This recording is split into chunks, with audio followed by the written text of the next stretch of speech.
This is our Mimo, everyone. Yeah, meron siyang 4 kittens.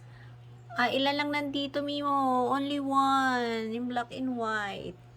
You know guys, bata pa to si Mimo. And palagi siyang natutulog sa aking tabi, sa paanan ko, hanggang sa ngayon. No? Since may baby na siya ngayon, hindi na siya natutulog sa aking tabi. Pero minsan, pa-job-job pumapasyal siya sa kwarto. Diba, Mimo? Mimo! Kain na? Alam nyo guys, ito, nagsasalita ito. Mimo!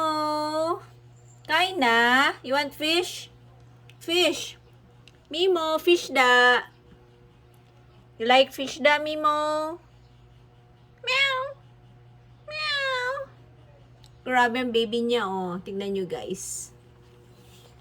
Oh, napaka-clumsy talaga niyang Mimo namin na yan. Yan, Mimo. Look at your baby. Yay. Sabi nila, kapag may alaga kang pusa, guys, maganda daw po yan kasi nahaharang nila yung negativity na darating sa life mo or sa bahay nyo, sa family, para sa'yo. Mimo! Grabe niya kasi ano eh. Mimo! Tawag ka na ng Mama Grace! Mimo! Ay, grabe talaga. Alam niyo guys, yung collar niya na yan, in-order pa yan ni Ella sa Shopee o sa TikTok online. Talagang love na love siya ni Ella. Hehe! Hehe! Baby!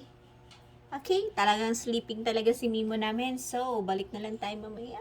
Thanks for watching!